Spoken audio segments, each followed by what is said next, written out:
प्यारे बच्चों, हम लोग बहुत ही महत्वपूर्ण टॉपिक पढ़ रहे हैं। जैसा कि जान रहे हैं, लेसन का नाम है प्रकाश की तरंग प्रकृति, और पूरी तरह से लेसन थ्योरेटिकल है। न्यूमेरिकल जो है भी इसमें बहुत छोटे छोटे हैं, बहुत कम मात्रा में हैं, पूछे नहीं जाते एग्जाम में।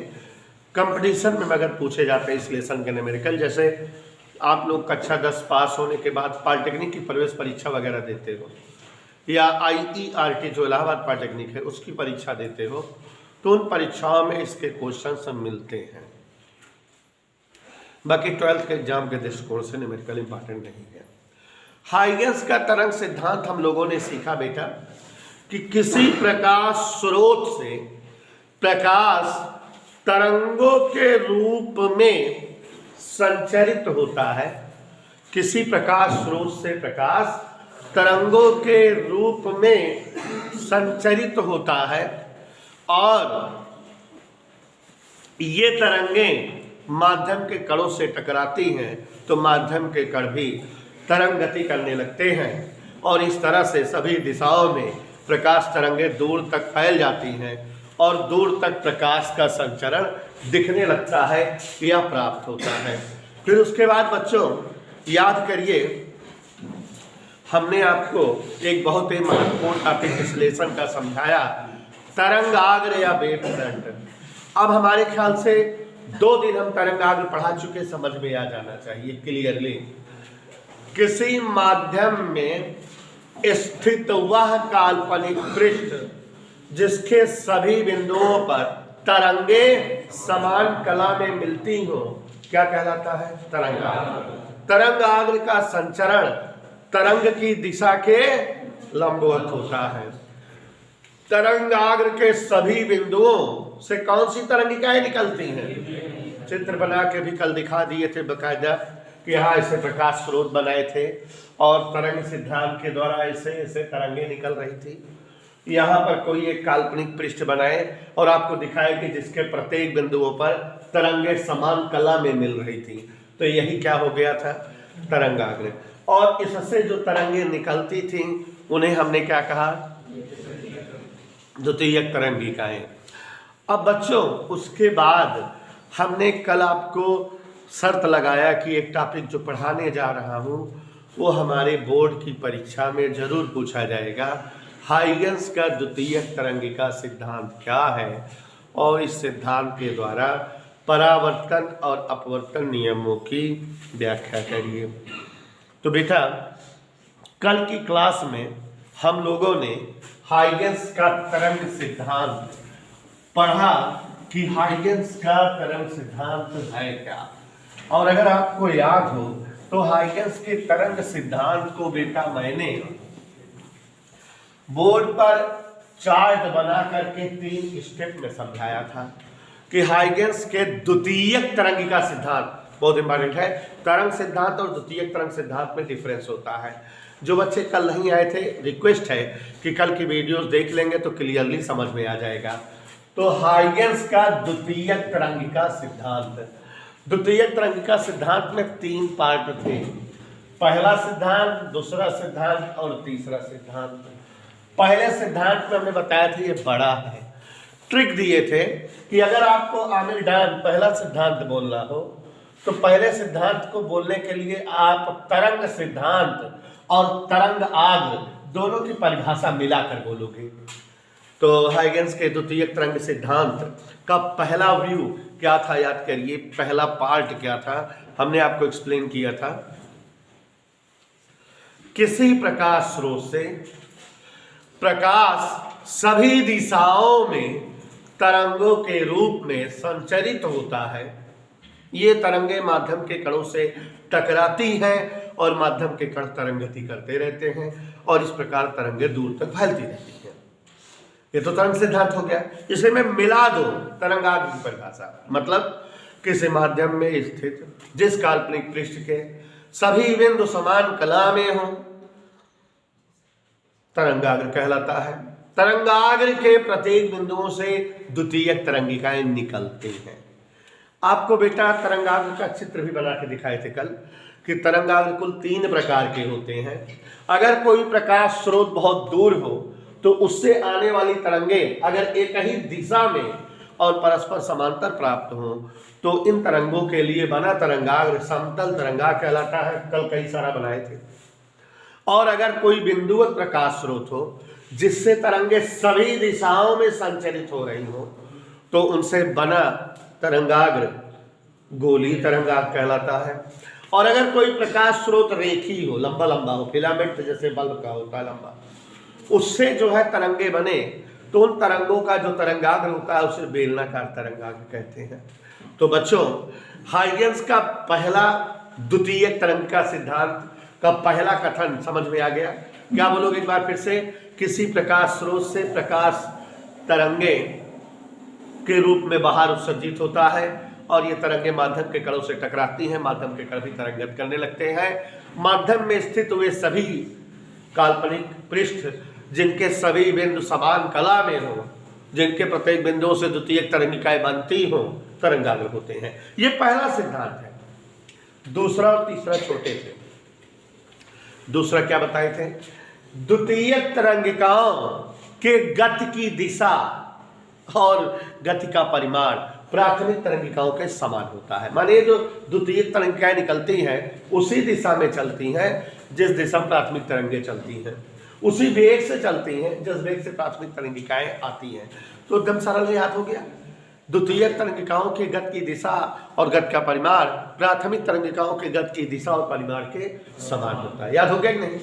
तीसरा भी बताए थे कि द्वितीय तरंगिकाएं जो मिली है इनसे गुजरता हुआ कोई अगर वक्र बनाया जाए जिनमें द्वितीय तरंगिकाएं जो है मिले, उस वक्र को एनवलप हिंदी में लिफाफा, लिफाफा मत बोलना, लिफाफे की अंग्रेजी एनवेलप होती है, लेकिन यहाँ इस वक्र को एनवेलप कहते हैं। प्राथमिक तरंगिकाएं तरंगाग्र में मिलती हैं और द्वितीय तरंगिकाएं एनवेलप में मिलती हैं। अब बच्चों, हम आपको एक बहुत ही महत्वपूर्ण टॉपिक परिभाषा नहीं है डेरिवेशन कराने जा रहे हैं। हाइगेंस के द्वितीयक तरंगिका सिद्धांत से दिख रहा सबको?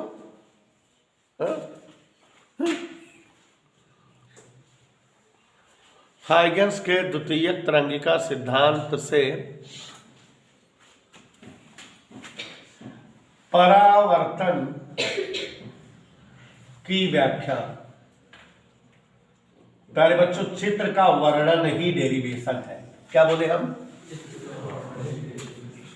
तो अरसलान डाल चित्र वर्णन समझो बेटा। पक्का हमने कल शर्त लगाया था तुम लोगों से जरूर आएगा ये, चाहे परावर्तन है एग्जाम में, चाहे जो है अपवर्तन है, लेकिन आता जरूर है। और परावर्तन और अपवर्तन दोनों मजेदार है, सरल है। तो चित्र का वर्णन, परावर्तन के नियमों की व्याख्या हाइगेंस के द्वितीय तरंगिका सिद्धांत के द्वारा। और हमारे बीच स्नेहा ओझा दी आई हुई है, बहुत प्यारी भी किया है, इंपॉर्टेंट है, कदों हाथ से इंपॉर्टेंट है। तो अब यहाँ ध्यान से देखिएगा जरा।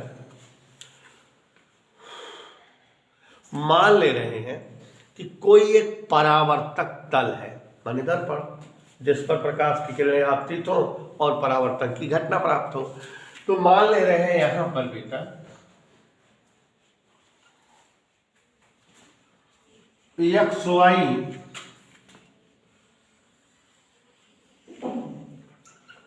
एक परावर्तक तल है।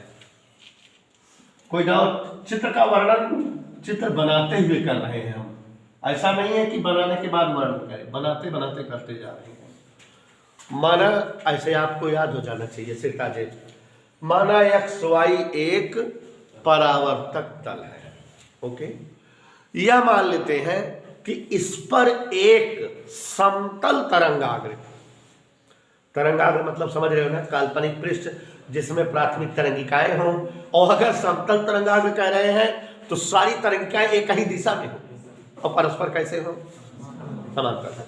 तो माना इस जो है परावर्तक पृष्ठ एक्स वाई पर एक समतल तरंगाग्र क्या? समतल तरंगाग्र थोड़ा तिरछा आपतित होता है।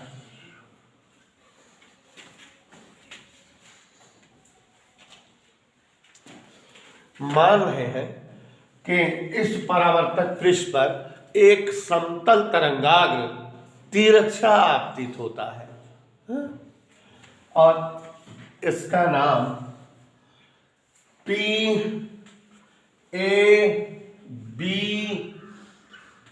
है।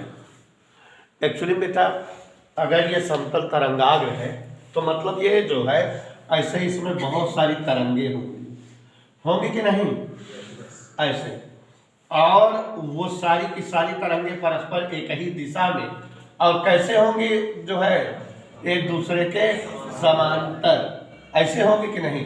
जब अगर समतल तरंगाग्र कह रहे हैं तो इसका मतलब ये प्राथमिक तरंगिकाओं का झुंड है कि नहीं।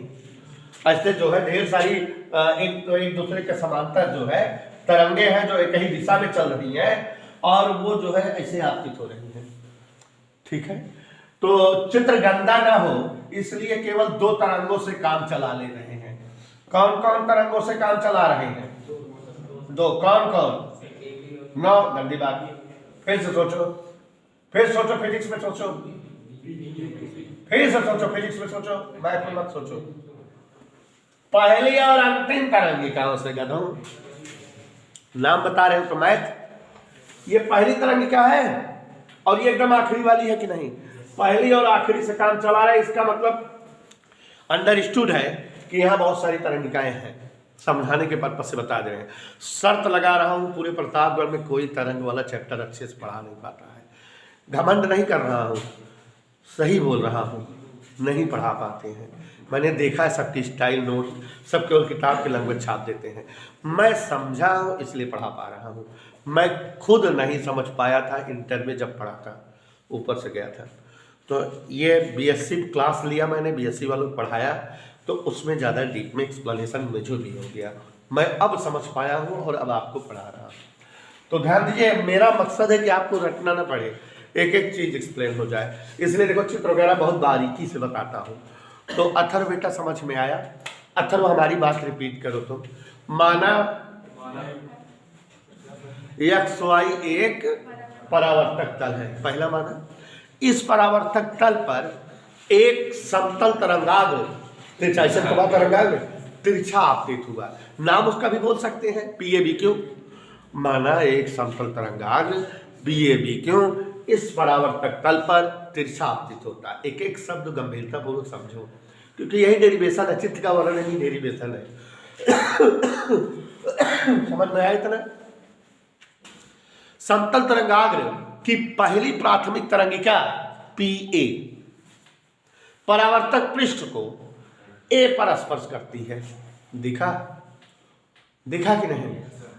और अगर अंतिम प्राथमिक तरंगिका QB परावर्तक पृष्ठ को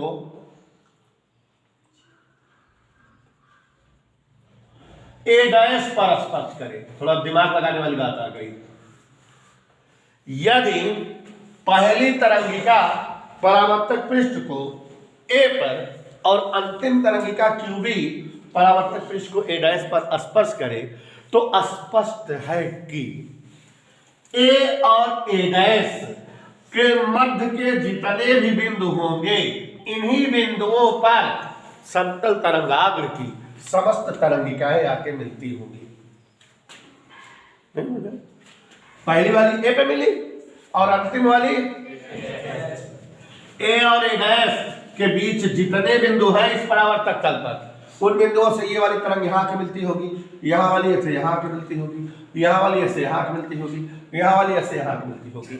माने ये कंफर्म हो गया रहमानदान कि A व A' के मध्य के समस्त बिंदुओं पर इस समतल तरंगाग्र की प्रत्येक तरंगे आकर के मिलती होंगी। पक्का?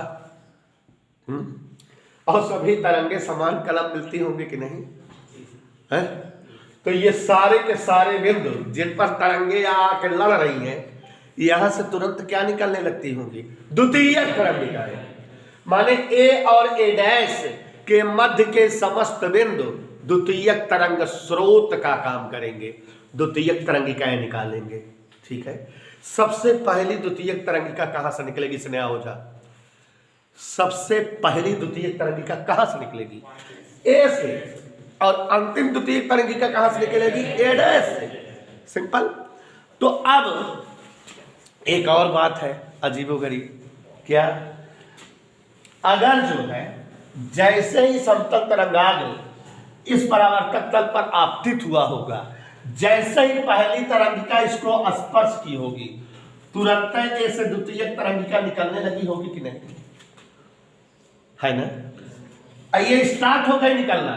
अभी ये दूसरी वाली आके यहां मिल रही है, तीसरी वाली आके यहां मिल रही है, चौथी वाली आके यहां मिल रही है, पांचवी वाली आके यहां मिल रही है, अंतिम वाली यहां आके मिल रही है। मान लो अंतिम प्राथमिक तरंगिका 30 सेकंड में बी से ए डैश तक आई और तब तक पहली द्वितीयक तरंगिका कुछ दूर चली गई होगी।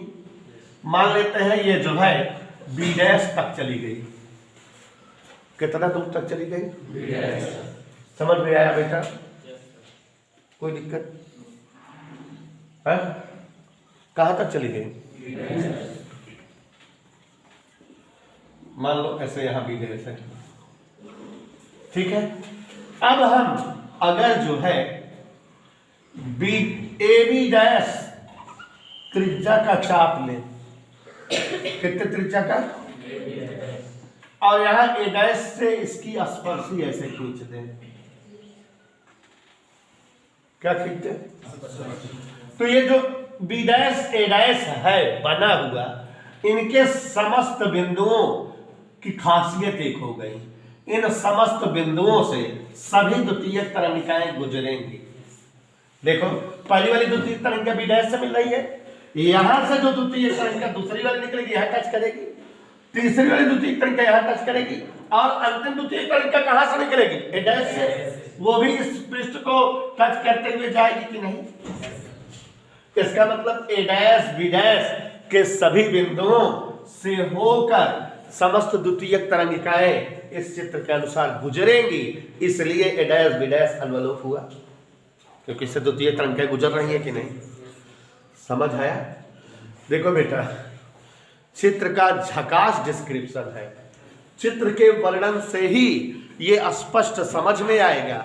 और आप जान रहे हो कि अगर आपका कॉन्सेप्ट क्लियर है तो एक एक स्टेप आप खुद समझते रहोगे तो याद रहेगा, नहीं कुछ समझ में नहीं आएगा।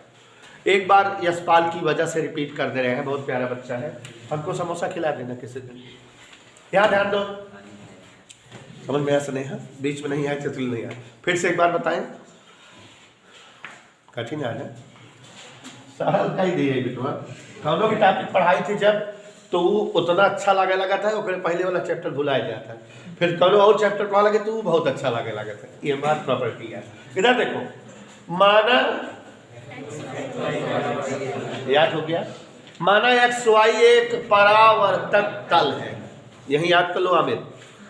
इस परावर्तक तल पर पी ए बी क्यू कोई एक समतल तरंगाग्र तिरछा आपतित होता है। इसकी पहली तरंगिका क्या है? प्रथम प्राथमिक तरंगिका पी ए और अंतिम प्राथमिक तरंगिका। यदि पहली प्राथमिक तरंगिका परावर्तक तल को ए पर स्पर्श करे और अंतिम प्राथमिक तरंगिका परावर्तक तल को, पक्का? तो स्पष्ट है कि ए और ए डैश के मध्य के समस्त बिंदुओं पर सभी प्राथमिक तरंगिकाएं आकर स्पर्श करेंगी, और इसलिए ए से ए डैश तक के सभी बिंदु द्वितीयक तरंग स्रोत का काम करेंगे और यहीं से द्वितीयक तरंगिकाएं निकलेंगी। पहली द्वितीयक तरंगिका कहां से निकलेगी? ए से। और अंतिम द्वितीयक तरंगिका? गुड। अगर अंतिम प्राथमिक तरंगिका बी से ए डैश तक 30 सेकंड में पहुंचे और इतने ही समय में पहली द्वितीयक तरंगिका ए से बी डैश तक पहुंच जाए, जो वेग प्राथमिक तरंगिकाओं का होता है वही वेग द्वितीयक तरंगिकाओं का होता है। हाइगेंस का द्वितीयक तरंगिका सिद्धांत है। अगर हम आपसे कहें बी ए डैश बताओ, क्या? बी से ए डैश की दूरी, अगर ये प्राथमिक तरंगिकाएं बी वेग से चल रही हैं और टी सेकंड में यहां से यहां तक ये तरंगिका आई है, दूरी बराबर 4 गुणे समय, तो बी ए डैश बराबर बी इंटू टी। ठीक, जितने समय में ये अंतिम वाली तरंगिका यहां तक पहुंची है, हमने बताया था उतने ही समय में यहां से पहली वाली द्वितीय तरंगिका बी डैश तक पहुंची है। तो पहली द्वितीय तरंगिका को ए से बी डैश तक चलने में तय दूरी बराबर 4 गुणे समय बीती ही होगा कि नहीं? यही होगा। इधर क्लियर। उसके बाद यहां से दूसरी द्वितीय तरंगिका, यहां से तीसरी, यहां से चौथी और यहां से अंतिम द्वितीय तरंगिका गई होगी।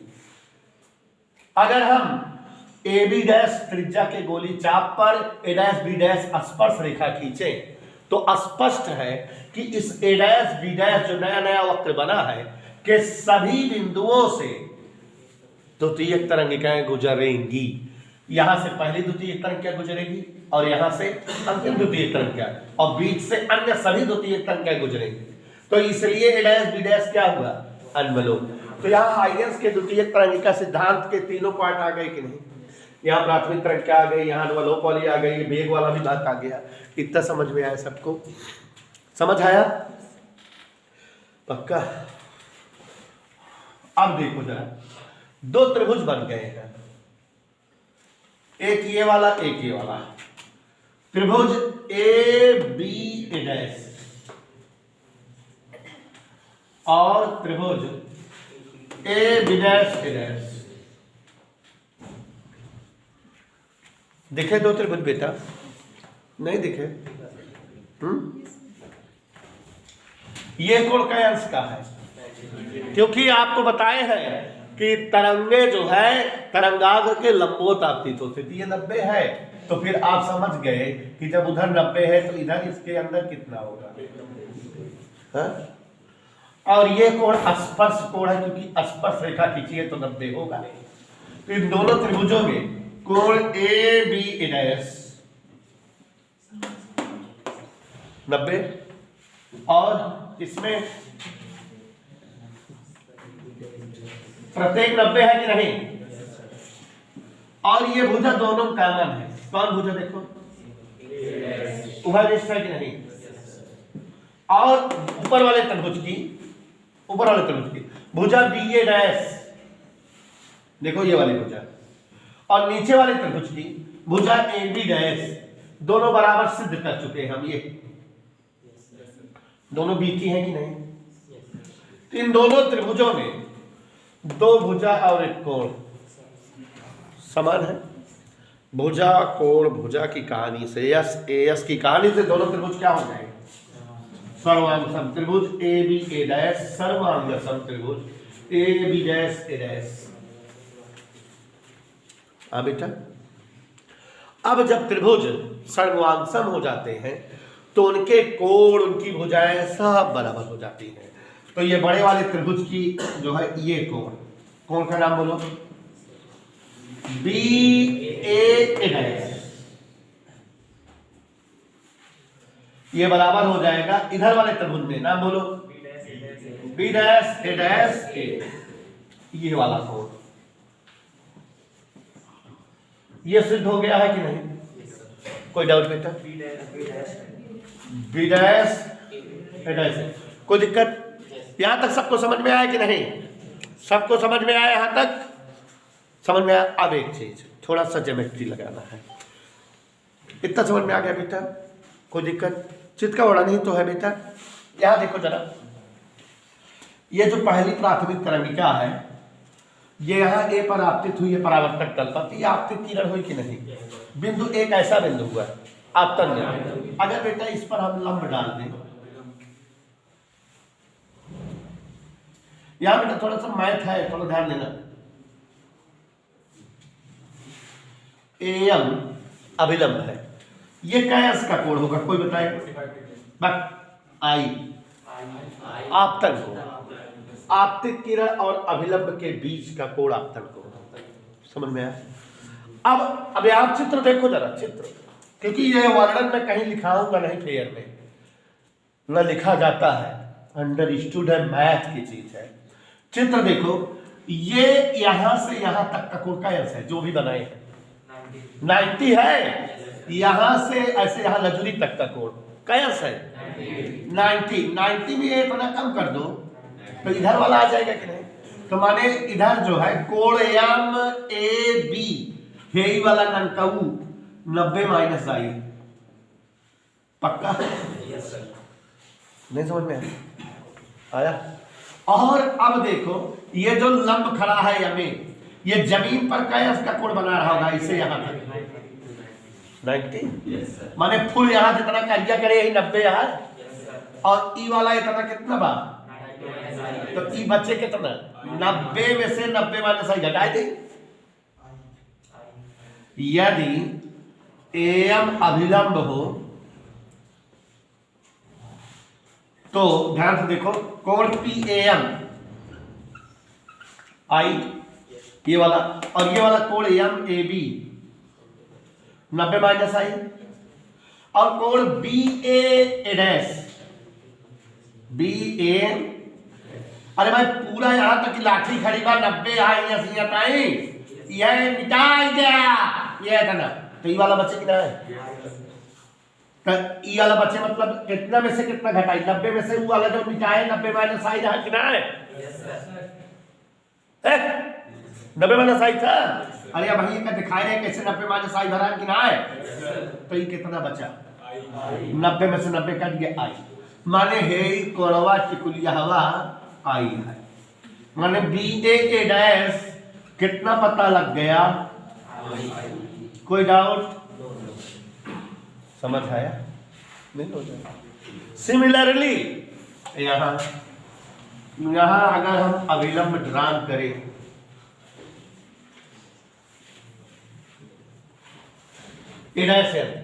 तो ये कोण क्या होगा, ये परावर्तित किरण है तो ये कोण आर, तारो ये कोण क्या होगा 90 माइनस आर, अरे बोला 90 माइनस आर हो गई, तो यह भी नहीं कितना हुई आर कोण बी डैश ए बराबर आर, ठीक है। लेकिन आपने इन दोनों कोणों को बराबर सिद्ध किया है, किसको किसको बी ए डैश माने आई को, और बी डैश ए मतलब आर को, तो मतलब आई एक मान धर दिया आई एक मान धर दिया, तो माने सिद्ध हो गया आई बराबर आर। मतलब परावर्तन की घटना में आपतन कोण परावर्तन कोण के बराबर होता है। परावर्तन का दूसरा नियम सिद्ध हुआ कि नहीं, झाको बोर्ड पर। आपतित किरण माने समतल तरंगाग्र, आपतित किरण माने अभिलंब माने यमे और यन्नी यानी डैश, अभिलंब माने यमे और अनवलोक द्वितीय तरंगिकाएं, ये सबके सब कहां मिल रहे हैं परावर्तक तल XY में कि नहीं। तो मतलब हम शॉर्टकट में क्या बोल सकते हैं, आपतित किरण अभिलंब और परावर्तित किरण तीनों एक ही तल में होते हैं। तो परावर्तन के पहले नियम का डेरिवेशन हो गया। तो इस तरह से आपने देखा कि परावर्तन के दोनों नियमों का डेरिवेशन हो गया।